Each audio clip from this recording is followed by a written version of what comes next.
Allahumma salli ala Muhammad ya Rabbi salli alaihi wa sallim. Allahumma salli ala Muhammad ya Rabbi salli alaihi wa sallim. Allahumma salli ala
Assalamualaikum warahmatullahi wabarakatuh. Alhamdulillah. Alhamdulillah summa alhamdulilladzi bi ni'matihi tatimmus sholihat. Wassalatu wassalam ala asyrafil kainat wa sayyidis sadat nabiyina wa maulana Muhammad sallallahu wasallam alaihi wa ala alihi wa sahbihi. Asyhadu an la ilaha illallah wahdahu la syarika lah rabbul aradina was samawat wa asyhadu anna sayyidana Muhammadan abduhu wa rasuluh sahibul ayati wal mujizat. Allahumma salli wa sallim wa barik wa karrim wa adim ala sayyidina wa nabina wa habibina wa syafi'ina wa qurrati ayunina wa maulana Muhammad أن تصلي على سيدنا محمد اللهم صل وسلم وبارك عليه وعلى آل سيدنا محمد اللهم صل وسلم وبارك عليه وعلى آله كما صليت على سيدنا إبراهيم وعلى آل سيدنا إبراهيم وبارك على سيدنا محمد وعلى آل سيدنا محمد كما باركت على سيدنا إبراهيم وعلى آل سيدنا إبراهيم في العالمين إنك حميد مجيد. وقوله تعالى فذكر فإن الذكر تنفع المؤمنين. وقال Nabi Muhammad SAW man ahya sunnati faqad ahabani wa man ahabani kana ma'i fil jannah. Sadaqallahul Maulana Azim wa Rasulih. Para hadirin hadirat yang sama-sama dimuliakan Allah, kita memanjatkan syukur kehadirat Allah Subhanahu wa Ta'ala, yang mana sampai hari ini, malam ini, kita datang pada hadir di tempat halaqah, di mana di situ diterangkan ayat-ayat suci Al-Quran bersama hadis-hadis Nabi Sallallahu Alaihi Wasallam kelak sebagai saksi kita di yaumil qiyamah bahwa kita benar-benar bersungguh-sungguh menyintai Allah dan Rasulnya dan menghidupkan sunnah-sunnahnya. Kelak Nabi sebagai persaksiannya bahwa kita adalah golongan-golongan yang menyintai baginda Nabi Muhammad SAW. Mudah-mudahan kedatangan kita Allah curahkan rahmat, taufik, hidayah, barakahnya serta maghfirah, dan mudah-mudahan segala hajat kita dikabulkan oleh Allah, dan mudah-mudahan keturunan-keturunan kita menjadi anak yang soleh-soleh, dan mudah-mudahan segala beban kehidupan kita akan dilonggarkan oleh Allah, dan mudah-mudahan semuanya yang pada hadir di tempat ini tidak akan berdiri di tempat ini kecuali Allah telah mengampuni dosa-dosa. Dan yang paling akhir adalah mudah-mudahan hidup kita diakhirkan husnul khotimah. Para hadirin hadirat yang sama-sama dimuliakan Allah, malam ini kita menginjak pada tafsir ayat 103 maaf.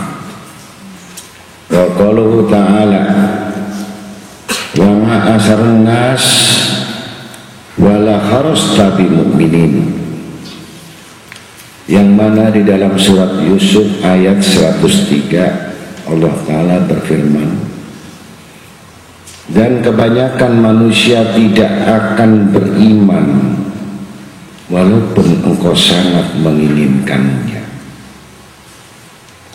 Di sini kita ambil kesimpulan Allah Ta'ala menciptakan manusia ini berbagai jenis, berbagai bangsa, berbagai warna kulitnya, yang mana ukuran-ukuran akalnya yang tidak sama.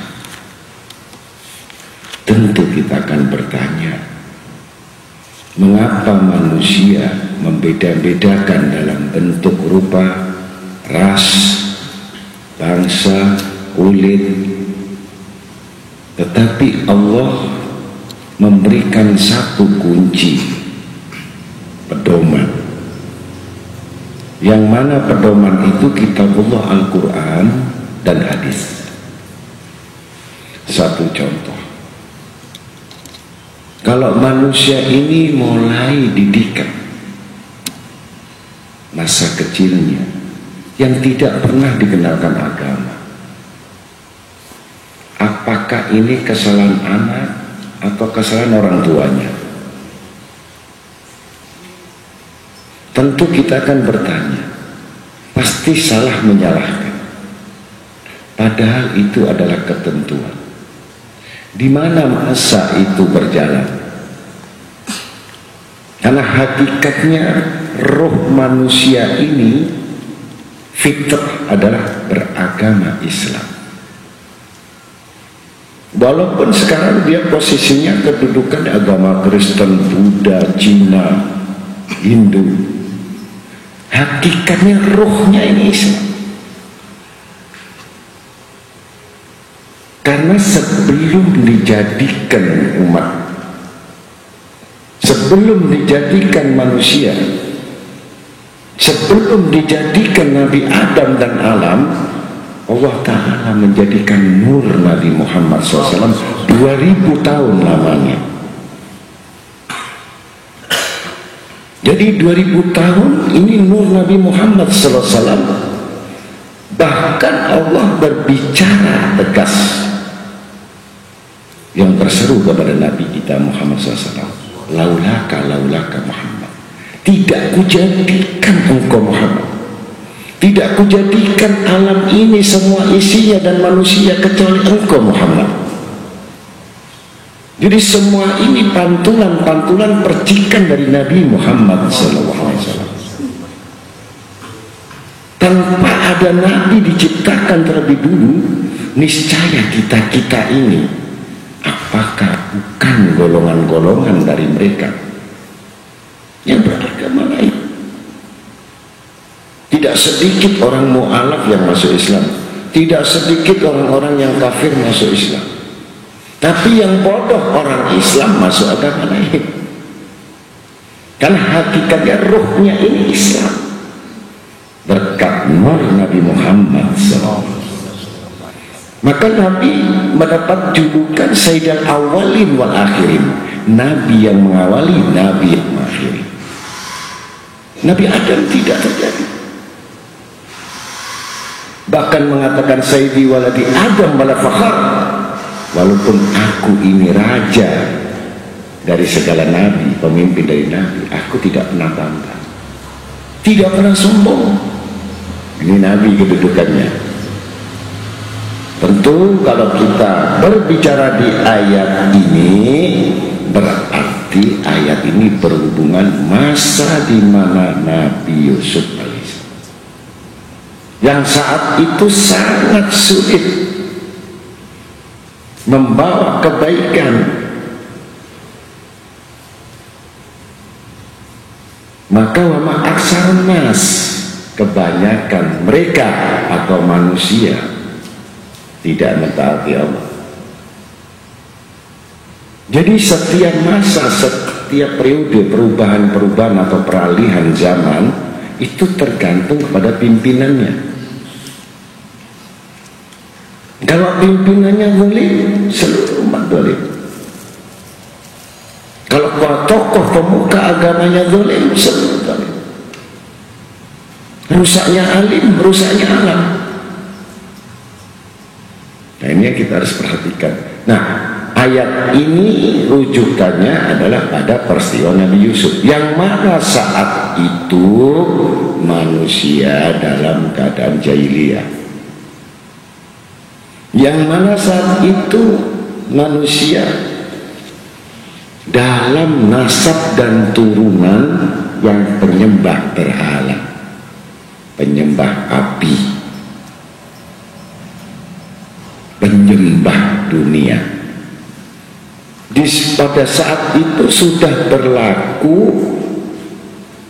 kekuasaan, berlaku kekejaman, berlaku kedoliman. Tentu kita akan berpikir, kira-kira bagaimana ada seorang yang miskin mengajak untuk mencintai Allah dan Rasulnya, tapi miskin, memberitahu orang yang kaya, yang kafir, mari Pak sama-sama masuk Islam, mari Pak sama-sama beriman kepada Allah. Tentu walaupun di zaman sekarang kita akan berpikir, kira-kira percaya atau tidak. Orang yang ngajak tadi ini orang nggak punya, ngajak orang yang mampu, yang kaya raya, yang sudah berhasil untuk meraih. cita-citanya. Kira-kira apakah mau mengikuti orang yang kaya tadi untuk beriman kepada Allah? Walakin asaran nas la yashkur, walakin asaran nas la ya'lamun. Kebanyakan mereka tidak bersyukur dan tidak tahu. Permasalahannya di sini pada kedudukan bagaimana kebanyakan, bukan sedikit atau banyak, ini bahasa radius yang luas, wawasan yang luas, kekuasaan yang luas. Ini nggak mungkin mampu kalau orang yang tidak memiliki kekuatan dan kekuasaan. Amar ma'ruf, bagaimana mengajak seseorang untuk beriman? Tentu kebanyakan manusia tidak akan beriman walaupun engkau sangat menginginkannya. Jadi amar ma'ruf di sini tergantung menginginkan atau tidak. Ada bertanya, nasib saya biar masuk neraka. Allah kan sudah takdirkan saya masuk neraka, buat apa saya harus berusaha? Nasib saya bakal masuk neraka yang ke-7. Bahkan saya mimpi dibakar di api neraka. Saya nggak mungkin bisa masuk surga. Mari kita bertanya. Manusia tidak akan pernah berubah atau menginginkan Allah berubah, kecuali keinginan kita, cita-cita kita, himmah, ada semangat. Kalau kita bertanya, maukah kamu menjadi orang baik? Semua mau. Maukah kamu menjadi orang yang buruk? Pasti, walaupun perampok, maling, tidak akan mau jadi orang buruk. Maukah kamu masuk neraka? Pasti kamu mengatakan, saya tidak mau masuk neraka. Betul? Betul? Di sini dimulai daripada niat dan menghimpun semua niat dan niat.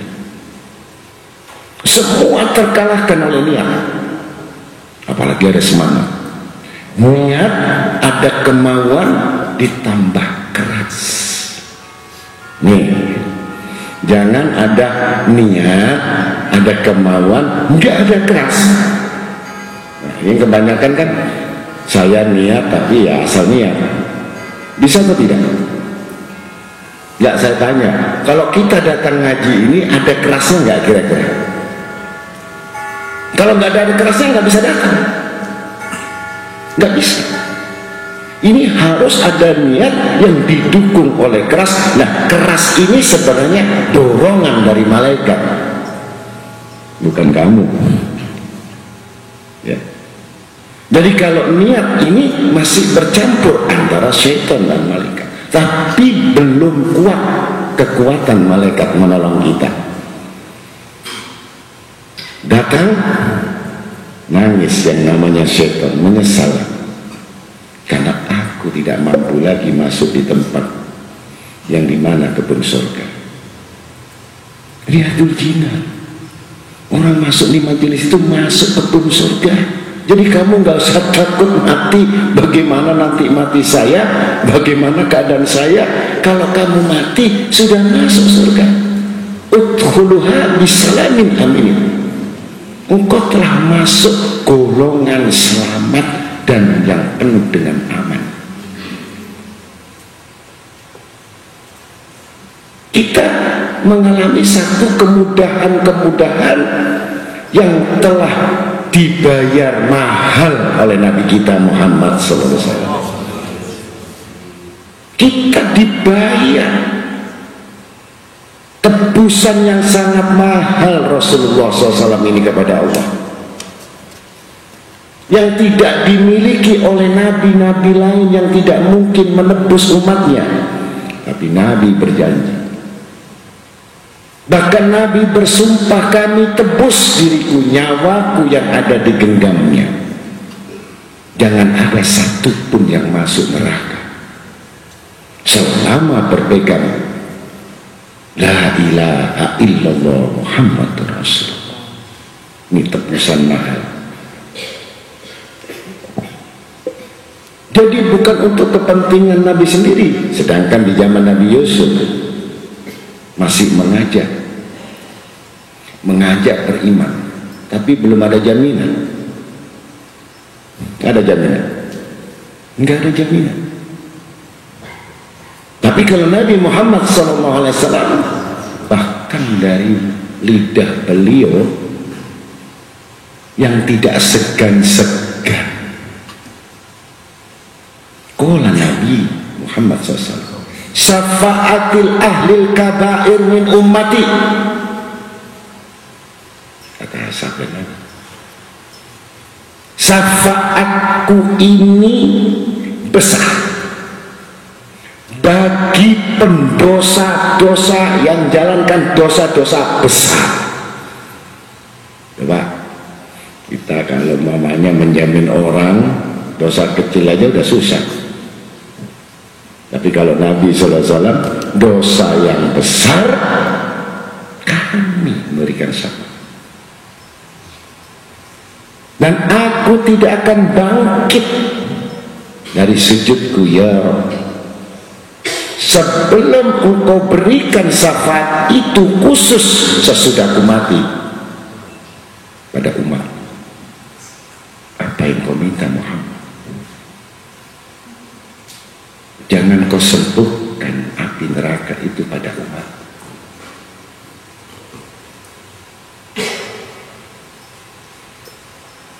Hanya itukah? Jangan engkau masukkan aku surga terlebih dahulu sebelum umatku kau masukkan ke surga. Ada pembelaan seperti itu dalam keadaan sujud. Irfa, angkat kepala. Nabi diperintahkan diangkat kepalanya, kami kabulkan. Mengapa kebanyakan manusia putus asa? Kenapa tidak mengetahui rahmatul alamin, karunia yang besar sama kita? Mengapa tidak tahu sesosok tubuh yang penuh dengan kemuliaan, yang di dalamnya ada kemuliaan, yang di belakangnya ada kemuliaan, di samping kanannya kemuliaan, di depannya ada kemuliaan. Itu semua dimiliki Nabi kita Muhammad SAW, insan kamil wal maksud, yang sempurna. Jadi kalau kita baca sholawat, baca Quran, jangan takut melarang, jangan takut susah, jangan takut sakit. Semua ada di dalam cahaya Nabi Muhammad SAW. Ya. Saya dulu masih kecil, saya masih di dalam kandungan ibu saya sampai 9 bulan. Sama bapak saya, setiap ulama itu suruh nyentuh perutnya, tangannya itu suruh nyentuh.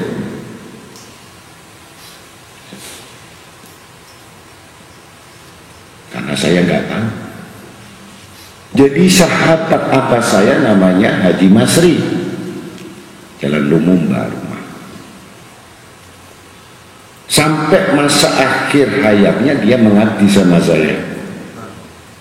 Padahal sahabatnya bapak saya akhirnya berguru sama saya. Karena tahu perjalanannya sahabat bagaimana. Sering sentuh, tolong doakan ya Habib, tolong doakan ya Syekh anak saya, karena dari sekian anak saya semuanya berhasil tapi dalam soal dunia. Jadi anaknya abah saya ini Ya, saya yang kedua, mungkin belum ada yang tahu.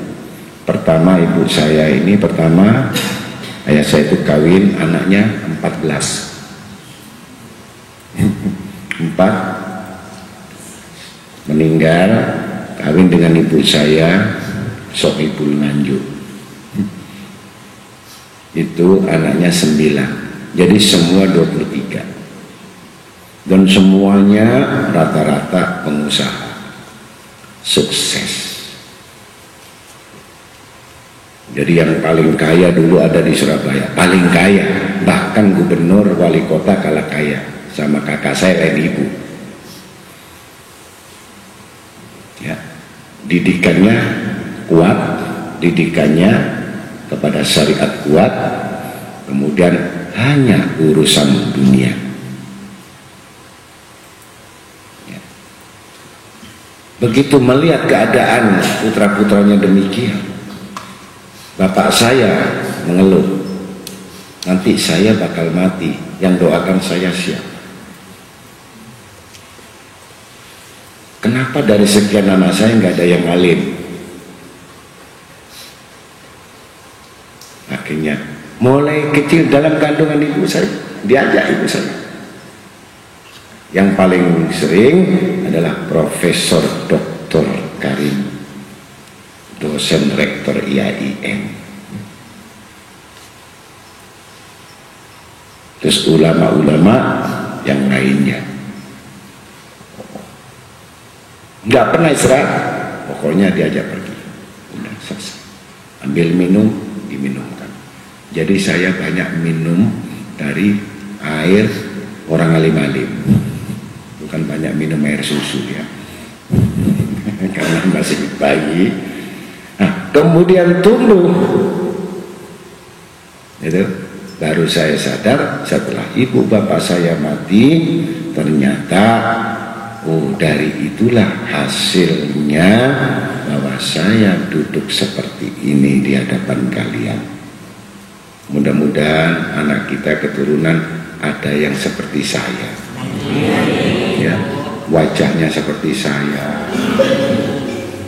mukanya seperti saya, senyumnya seperti saya, kayanya seperti saya, ya, amin, amin. Mau? Di situ cita-cita, kemudian kubur. Nangis melihat saya, temannya anak saya melihat saya, karena anak-anaknya beliau nggak ada yang seperti saya. Dulu aku menyesal kenapa nggak ngikuti bapakmu dulu waktu hamilnya si anakku yang pertama. Bahkan bapak saya bersumpah kepada Haji Masri, demi Allah, anak yang di dalam kandungan ini, aku nggak minta dia menjadi orang yang berpendidikan apa-apa, jadi kiai, jadi alim. Ya Habib doakan jadi alim, ya kiai dorong jadikan alim. Nggak mau ini, karena anak saya sudah banyak mumet, siang malam mikir dunia terus, nggak ada yang doakan saya. Kalau janji bohong, kalau amanat khianat, kalau bicara dusta. Ini orang-orang bisnis ini penyakitnya 3. Kalau janji ingkar, kalau amanat khianat, kalau bicara dusta, kalau nggak dusta nggak untung. Masya Allah, tapi di sini kan nggak ada yang begitu karena sudah ngaji ya. Di sini nggak ada, tapi kalau pulang ya muncul itu dengan sendirinya ya. Di sini nggak ada yang bohong. Nah, maka dengan itu cita-cita ya. Kemudian cita-cita ibu saya juga begitu. Nah, maka jadilah seperti ini yang tidak di dalam ayat ini. Kebanyakan manusia tidak beriman. Nah, ini pada saat itu sangat sulit sekali orang beriman. Belum sholat, masih sebut la ilaha illallah, itu beku. Tidak, la wa la ilaha illallah, tidak ada la ilaha illallah. Apalagi Nabi diperintah sholat, rukuk, sujud, berzikir dan berdoa. Karena sudah dikuasai oleh kekuasaan, keberadaan, kebendaan, kemudian masyarakat sosialnya semua penyembah api, semua penyembah berhala. Kebanyakan tidak beriman. Nah, kita bersyukur tidak menjadi umatnya Nabi Yusuf alaihissalam. Ya, kita bersyukur menjadi umatnya Nabi Muhammad SAW. Sampai Nabi Musa alaihissalam, ya Allah, kenapa engkau tidak jadikan aku umatnya Nabi Muhammad? Nabi Musa minta supaya jadi umat Nabi Muhammad. Kita yang tidak tahu apa-apa keluar sudah menjadi umat Nabi Muhammad SAW yang penuh dengan kemurahan dan keindahan. Jadi kalau sudah ngaji, sudah mengkaji, sudah mentala ilmu, jangan lagi ada ragu-ragu. Jangan ada ragu-ragu lagi. Ya, saya nanti ngaji jadi apa? Mau kemana? Nanti kerja apa? Ini jangan ragu-ragu.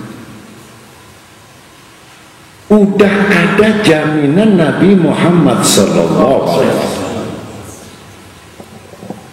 Engkau sholat 5 waktu berjamaah, rezekimu nggak kurang. Engkau sholat fajar 2 rakaat, engkau nggak punya utang. Jaminan nggak? Kalau sempit rezekimu, kamu sholat duha 2 rakaat, kami datangkan yang tidak disangka-sangka. Jaminan tidak.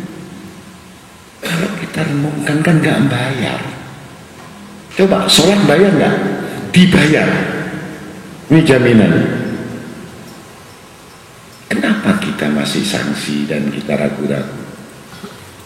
Ini masih belum dikatakan kategori beriman. Beriman memutuskan sesuatu perkara benar. Allah tidak pernah mengingkari janji.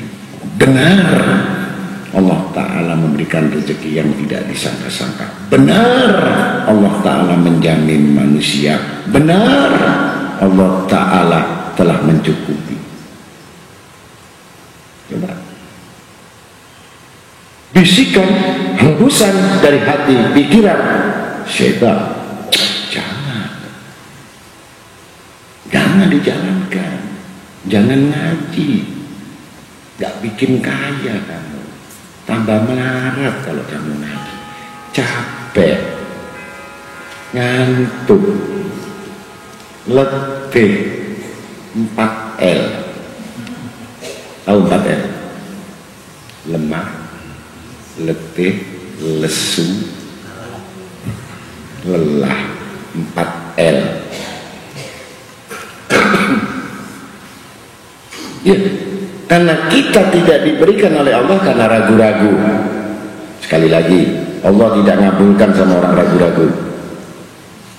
Allah tidak akan menerima doanya orang yang ragu-ragu.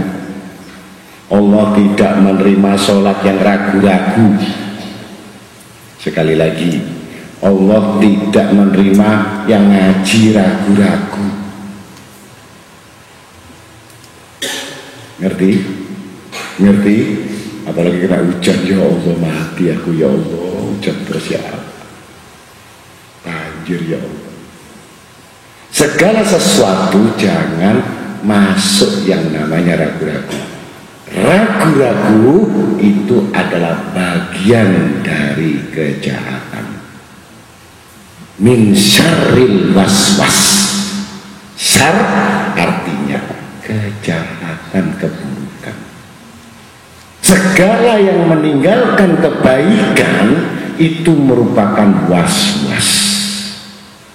Sekali lagi, meninggalkan kebaikan berarti was-was. Tidak dikabulkan oleh Allah. Ya, mudah-mudahan Dan ini pengertiannya, beriman itu harus benar-benar diinginkan. Bukan tidak diinginkan, tapi diinginkan.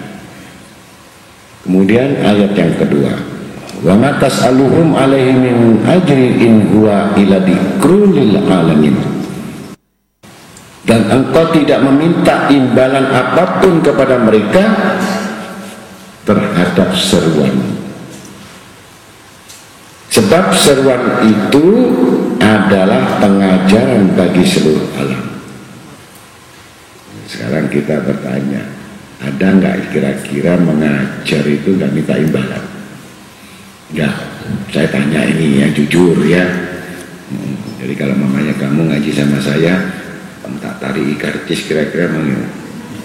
Kira-kira mau nggak kira-kira? Mahal karcisnya ya. Karcis surga itu mahal. Satu orang harus bayar 50 juta. Kira-kira sanggup nggak kira-kira? Sedangkan kalau les bahasa Inggris berapa? Les bahasa Inggris 1 bulan 300.000 ya. Itu nggak dapat jaminan surga, nggak ada. Les bahasa Inggris kamu hanya bisa berbahasa Inggris, bayar 300.000. Yang ngaji subhanallah minta surga romantis. Romantis, rokok makan gratis. Rokok makan bukan berarti saya tidak narik sama sampean loh. Ini Quran, bukan saya. Insya Allah doakan saya ngajar ikhlas. Doakan. Saya juga manusia, saya butuh makan, saya butuh uang, saya butuh kawin lagi.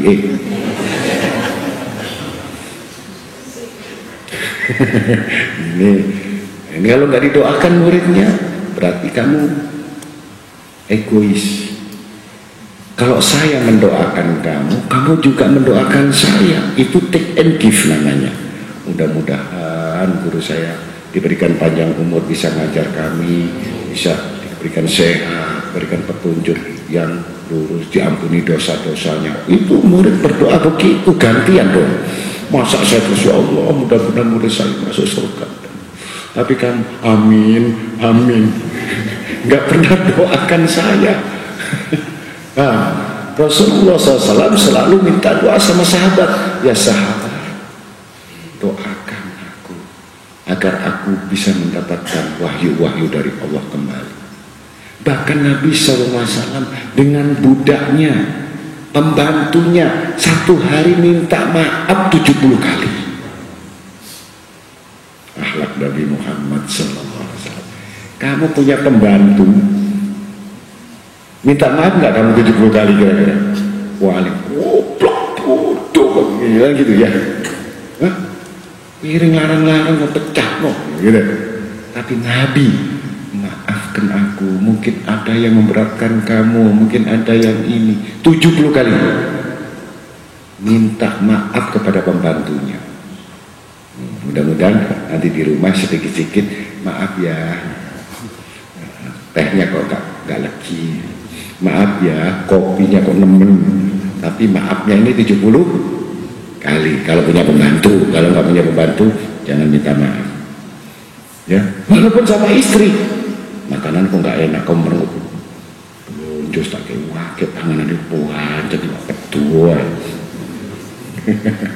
Ya, ini yang disebut tidak meminta imbalan apa-apa. Itu alam semesta. Ilmu yang manfaat adalah mana yang disampaikan, yang ditulis dengan catatan benar-benar menyampaikan risalah penyambung lidah Rasul sallallahu alaihi wasallam. Pahalanya di sisi Allah bersama-sama, insya Allah. Begitu kira-kira. Kita akan mengalami satu tempat di mana alam, di mana kehidupan yang kita sangat sulit membedakan, karena semua dianggap alim seperti itu, Padahal alim adalah bermacam-macam kualitas. Kita mungkin orang awam nggak mengerti berapa bayangan banyak manusia, ustadz, pengajar, ulama. Kita mungkin mengatakan sama, tetapi sebenarnya tidak sama.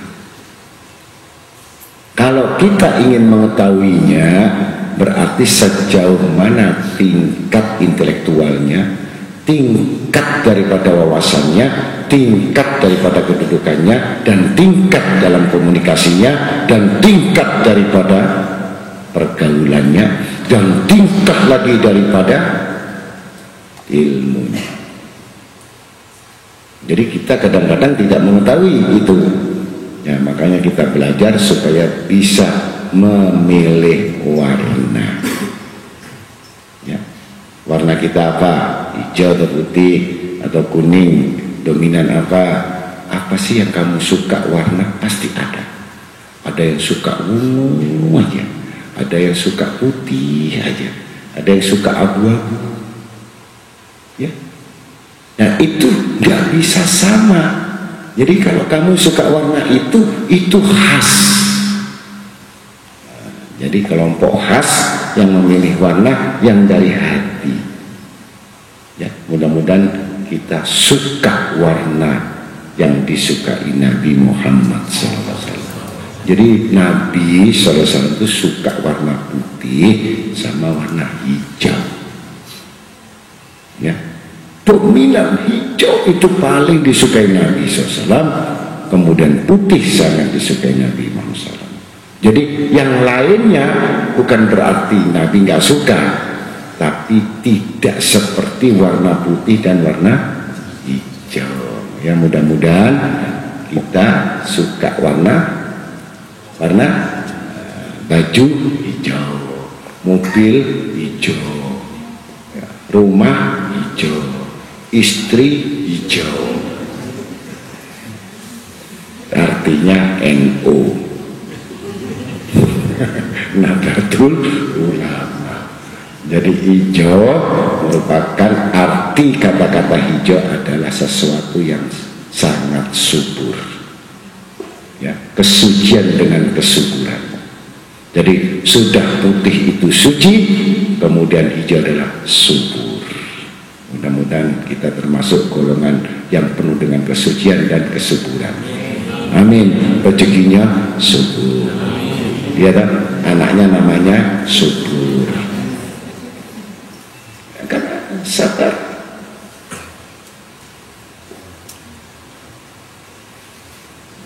Maka ayat ayati fis samawati wal ard yamurun 'alaiha wa hum anha mu'ridun. Dan berapa banyak tanda-tanda kebesaran Allah di langit dan di bumi yang mereka lalui, namun mereka berpaling darinya. Jadi orang yang beriman ini ternyata tidak mudah bisa berpaling. Sedetik, 1 menit manusia bisa berpaling. Lengah itu tidak harus 1 jam, 1 menit bisa lengah. Coba kalau kita sembahyang, waktu takbirkan Allahu Akbar, seakan-akan itu Allah di hadapan kita, seakan-akan khusyuk. Begitu kabir alhamdulillah, nggak ada 2 detik. Anakku ya opo, ya daganganku ya ini keluar sendiri. Betul apa betul? Itu saya. Kalau anak-anak mungkin nggak begitu ya. Itu saya kalau sholat Allahu Akbar, kenapa saya ingat cucu saya lari-lari, ya Allah ya, ingat. Nah, berarti tidak perlu membutuhkan waktu 1 menit kan? 1 detik, 2 detik sudah lengah itu, saking halusnya syaitan. Ya, jadi nama Allah Latif, jangan lupa. Iblis juga latif. Nah, ini hati-hati. Jadi yang latif ini bukan nama Allah saja latif, iblis pun juga lembut, halus. Itu Allah. bagus waktu takbir itu kabir alhamdulillah ya Allah. Nah itu aku ya Allah ya betul. Nah ini maka di situ terus berlaku pada saat kita menyamping hati itu langsung zikir boleh ya membantu sholat Allah Allah Allah Allah Allah gitu. Jadi baca kabirah tapi nyimpang ingat lain langsung Allah Allah jangan astagfirullah jangan Allah Allah Allah Allah ya baca Allah Allah begitu ya mudah-mudahan tidak lengah. Ini kalau kita lengah nah sholat kita nanti sampai ruku lengah terus, sujud lengah terus, salam lengah terus, jadi nggak kusuk-kusuk. Padahal qad aflahal mu'minun alladzina hum fi sholatihim khashi'un. Sungguh beruntung orang-orang beriman yang punya sholat khusyuk ya. Nah kita gunakan sebaik-baiknya. Ini yang kata-kata orang yang berpaling darinya artinya jelas berpaling itu nggak mau lagi takwa kepada Allah. Tapi kalau orang yang seperti kita yang ngaku beriman itu berpaling hatinya, bukan lagi seluruh badannya berpaling nyembah lain, tapi hati kita berpaling. Kita udah menghadap Allah tapi kenapa berpaling? Ini berpaling. Jadi ada dua berpaling secara sama jali itu nyata, ada berpaling secara khafi, secara lembut, secara tersembunyi. Ya, bisa terjadi. Kamu duduk di sini, tapi pikiran kamu di rumah, bisa atau tidak? Bisa, ya kan? Apalagi waktu berangkat tadi, ya Allah, dompet saya tinggal di lemari ini, mau pulang ya apa? Ya, nggak pulang bagaimana? Nah, berarti pikiran kita kemana? Ini termasuk berpaling, gitu ya. Nah, mudah-mudahan kalau kita duduk di sini ya berpalingnya gampang. Ya Allah, aku duduk di sini seakan-akan aku masuk surga Naim, seakan-akan aku masuk surga Firdaus. Inilah kebun surgamu ya Allah. Nah, itu berpalingnya sehat, ya. Bisa dirasakan nggak kalau duduk kamu bayangkan surga? Bisa? Belum kan? Belum. Kamu bayangkan bagaimana capeknya ya Allah. Oh, sok Jumat ngaji mana ya Allah. Apalagi yang nggak kopul-kopul. Jadi apa ya Allah setiap Jumat ini tidak dikabulkan hajatku ya Allah. Nah ini, jadi ini berpalingnya hati ini sangat apa? Riskan. Ya, duduknya kelihatan kusuk ya Allah, kusuk menghadap kiblat. Ya, tapi hatinya lain. Ya Allah, hutang saya kapan lunas ya Allah. Nah, ini kusuk apa enggak kusuk? Nah, itu lain hatinya. Jadi kalau duduk kepada Allah, ya Allah ampunilah dosa-dosa saya. Sekali lagi saya sarankan, kalau semuanya ingin kita itu berhasil, jangan tinggalkan salat taubat. Jangan tinggalkan salat taubat, karena salat taubat ini adalah kedudukannya besar di sisi Allah. Barang siapa yang selalu mendawamkan dan beristighfar kepada Allah, lupa berhajat kepadaku, maka aku berikan semua hajat-hajatnya yang belum ada di pikirannya. Satu contoh, anak itu nakal, ya, sama orang tuanya bagaimana?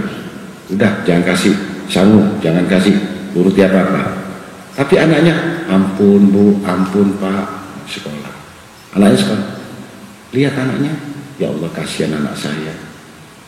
Teman-temannya punya sepeda motor, diutang-utang sama bapak supaya anaknya sepeda motor, supaya anaknya beli sepeda. Anaknya nggak minta, karena saya merasa aku sudah banyak ya, menyalahi orang tua saya.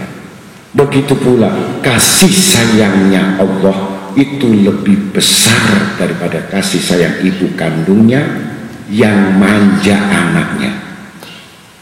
Ini kasih sayang Allah. Coba, kalau sudah diampuni dosanya sama Allah, minta apa kamu?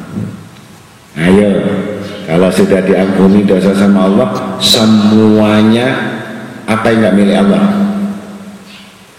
Tapi Allah mengampuni, maka kamu dikabulkan tanpa lagi berhajat. Makanya di situ dalam istighosah rububiyah saya selalu mengutamakan di situ, sebelum kamu berhajat, bertaubatlah dulu kepada Allah Subhanahu wa ta'ala. Kata Nabi menyarankan 70 kali sampai 100 kali istighfar. Ya, mudah-mudahan itu diingat-ingat. Kabul, pengen kabul apa enggak doanya? Pengen kabul apa enggak? Iki dosanya bedek berhajat ya ndak dikabulkan. Kok niki utangmu jek akeh, kok njaluk maneh sih? Bayaran dhisik utangmu. Apa utang dosa. Ya. Semakin kita tambah umur, bukan tambah sedikit variasi dosa, makin banyak. Ya. Coba sekarang kalau orang nonton TV tadi, anak kecil disuruh nonton film yang dewasa perang, nggak senang dia.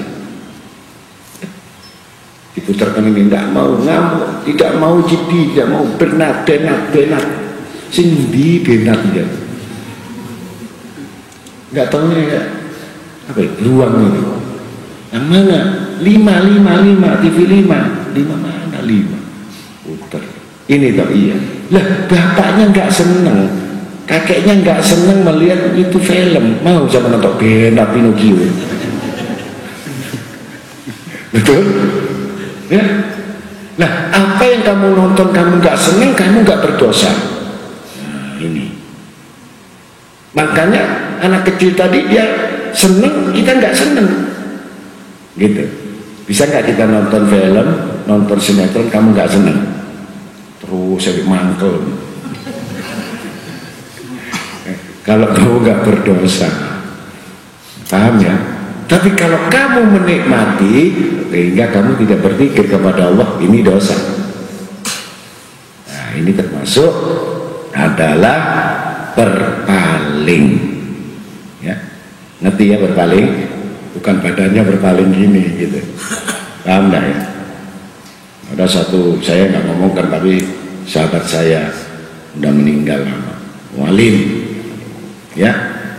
Dia itu kalau melihat orang lagi nggak pernah melihat perempuan, dia begini nunduk, gitu, nunduk, alim, gitu. Lihat gini terus saya bertanya, kan lebih baik menikmati. Kamu lihat kecantikan seseorang, kamu lihat kebaikan orang itu, kau lihat kesempurnaan orang itu. Bersyukurlah kepada Allah kamu punya mata. Ngerti? Daripada berpaling gini, kamu nonton gini kan, ayo nih rek, awas kamu, awas kamu. Ya. Ini bohong apa enggak? Bohong apa enggak itu? Langsung ketawa, kik, bener, aku gak kuat aja. Terus ini ya. Paham? Jangan melihat kayak gini. Masya Allah ganteng ya Allah. Ya, bersyukurlah kepada Allah bisa melihat keindahan. Masa kamu lihat gunung yang indah itu, mari delok ngene. Ini tidak cocok. Betul? Betul apa salah? Nah, naik mobil juga gitu. Oh itu tol, bagus Masya Allah. Betul? Nah ini yang mudah-mudahan ya, berpikir kepada Allah adalah mengingat. Mata memandang, akal berpikir, lidah mengucap, hati mengingat Allah. Ayo, beda-beda enggak fungsinya? Fungsinya beda atau tidak? Ini yang disebut orang beriman, yang dia mengetahui tugas masing-masing. Tugasnya mata apa? Tugasnya telinga apa? Tugas lidah apa? Tugas tangan apa? Tugas hati apa? Tugasnya roh itu apa? Tugasnya tubuh ini apa? Ini semua amanah yang harus kita ikut serta di dalam bagian-bagian itu. Semua masuk dalam unsur suratul Fatihah. Coba, makanya kalau kamu sering baca surat Fatihah itu agar bisa mengeluarkan tugas-tugasnya masing-masing. Punya mata, ya, nggak mata duitan lagi, bener, nggak mata keranjang lagi, ngerti, ya, tapi mata buta, ngerti. kalau Fatihah nggak dibaca, ngerti, membabi buta, nah itu. Jadi mata kita, nah itu yang disebut kata Nabi qurratul a'yun, biji mata yang indah. Ya, kalau manggil Siti Fatimah, ya qurratul a'yun, hai biji mata yang indah. Karena matanya mengandung adalah mahabbah, cinta kepada Allah dan Rasulnya. Jadi mata ini ada mahabbah kepada Allah, kepada Rasul. Ngerti? Ya. Mudah-mudahan kita termasuk mempunyai mata-mata mahabbah, cinta. Kemarin saya bahas itu, saya ketawa semua itu drama. Ya, tapi ini perlu diulangi lagi enggak? Nanti ketawa lagi semua, tidak usah. Wa may yu'minuna aktsaruhum billahi illa hum musyrikun, dan kebanyakan mereka tidak beriman kepada Allah, bahkan mereka mempersekutukannya. Ini yang paling parah adalah jelas sudah tidak beriman secara jali, kafir jali, kafir khafi. Kafir khafi itu artinya kafir yang bersembunyi. Kafir jali dia langsung kafir terhadap Allah dan Rasulnya, dia menyembah api. Ya, jelas itu nggak usah diceritakan lagi bagaimana orang yang menyembah api. Ya, bukan yang menyembah berhala lagi, menyembah api. Afa aminu an ta'tiyahum ghasyatun min adabillah au ta'tiyahum sa'ah ba'datatan wa hum la yash'urun. Apakah mereka merasa aman dari kedatangan siksa Allah yang meliputi mereka, atau kedatangan kiamat kepada mereka secara mendadak sedang mereka tidak menyadarinya? Orang beriman ya, ini yang dikhawatirkan. Mudah-mudahan anak turun kita tidak mengalami hari kiamat. Seburuk-buruk manusia ini kalau sudah bersama hari kiamat, itu tanda-tanda sholat tidak diterima, doa tidak diterima, minta ampun tobat tidak diterima. Di situ seburuk-buruk manusia yang kami datangkan pada hari kiamat. Ya. Seburuk-buruk manusia, karena kiamat itu disebabkan datangnya dari kerusakan dari manusia, kejahatan manusia, dosa manusia yang penuh, yang tidak bisa diperbaiki lagi. Maka Allah turunkan yang namanya adzabul, siksa-siksa yang pedih berupa hari kiamat. Naudzubillah min dzalik. Ini yang kita khawatirkan, cucu-cucu kita, anak-anak kita. Mungkin kita sudah mati tapi mereka mengalami hari kiamat. Ya, mudah-mudahan mereka sebelum hari kiamat sudah mati dulu saja, ya, karena orang yang mati dalam bersama hari kiamat kemungkinan besar sudah tidak mendapatkan pertolongan dari Allah, apalagi pertolongan dari Nabi Muhammad SAW, karena sudah overload, di luar batas. Kerusakan manusia sudah luar batas, nggak ada pengampunan lagi. Maka di situ jelas tidak mungkin bisa mendapatkan pengampunan Allah. Seperti naza. Kalau naza itu ya sudah putus, tidak berla ilaha illallah, sudah ada pengampunan. Walaupun dia sholat, walaupun zikir, walaupun dia puasa, tapi pada saat akhirnya di tenggorokan dia tidak bisa la ilaha illallah, mati kafir. Jadi kalau dikatakan mati kafir, berarti bagaimana perhitungan Allah? Wallahu alam. Nanti sesudahnya bagaimana amalnya atau matinya. Tapi yang jelas, kalau orang mati tidak menyebut la ilaha illallah, berarti sudah kafir. Walaupun dia beramal, maka ya kita berdoa jangan ditinggalkan sebelum baca Rabbana atina fid dunya hasanah, baca ya Allah biha, ya Allah biha, ya Allah bi husnil khotimah 3 kali. Ya Allah biha, ya Allah biha, ya Allah bi husnil khotimah, ya Allah biha, ya Allah biha, ya Allah bi husnil khotimah. Insya Allah diakhirkan kita meninggal husnul khotimah. Ya, jangan lupa itu, diingat-ingat, dibaca. Karena kalau menginginkan husnul khotimah tapi tidak pernah minta kepada Allah, nggak mungkin mati husnul khotimah. Jadi harus berdoa, ya Allah biha, ya Allah biha, ya Allah bi husnul khotimah. Ya Allah, akhirkan hayat kami dalam keadaan mati husnul khotimah. Mudah-mudahan itu diamalkan. Disinilah kebanyakan mereka tidak beriman kedatangan hari kiamat kepada mereka secara mendadak, sedang mereka tidak menyadarinya. Seperti hanya apa yang disebut sekarang kiamat mendadak, mati tabrakan, itu kiamat mendadak atau tidak?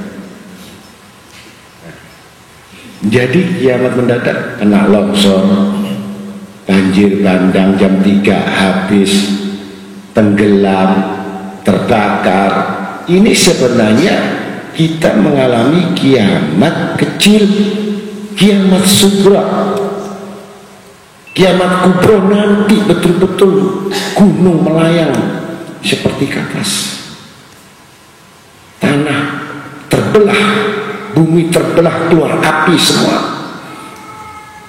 Itu yang namanya kiamat besar. Jadi kalau mereka mendadak tidak beriman kepada Allah, mati bagaimana? Jadi arwah gentayangan, ya, mudah-mudahan kita semuanya dijadikan orang-orang, ya Allah jangan matikan kami di jalan, jangan kau matikan kami yang tersesat, tapi matikanlah kami dalam keadaan sujud, matikan kami dalam keadaan zikir, matikanlah kami dalam keadaan dalam tenang dan bahagia, enak, ya, itu berdoa, yaitu ya Allah bi, ya Allah biha, ya Allah bi husnul khotimah. Itu senjata pamungkas untuk mengalahkan setan iblis. Yang goda dia ini, berdoa itu iblis terikat bungkuk kecil, nggak punya kekuatan. Saya sudah habis untuk mengganggu daripada umat Nabi Muhammad SAW karena dia minta akhir husnul khotimah, yang kami tidak akan bisa menghalangi atau mengganggu lagi karena sudah jelas mereka adalah orang-orang yang sudah menyerahkan dirinya kepada Allah, diakhirkan dengan kebaikan dari Allah. Habis, iblis nggak mempunyai kekuatan. Ya, mudah-mudahan karena waktu tidak mengizinkan, semua banyak cerita riwayat-riwayat yang lain, tapi sudah 1 jam lebih. Mudah-mudahan selanjutnya nanti diteruskan. Sebenarnya banyak riwayat penyembah berhala apa, gimana riwayat husnul khotimah ini bagaimana, tetapi itu kira-kira kalau saya terangkan 1/2 jam ya. Untuk dari itu nanti bisa disambung setelah pengajian ya, insyaallah. Assalamualaikum warahmatullahi wabarakatuh.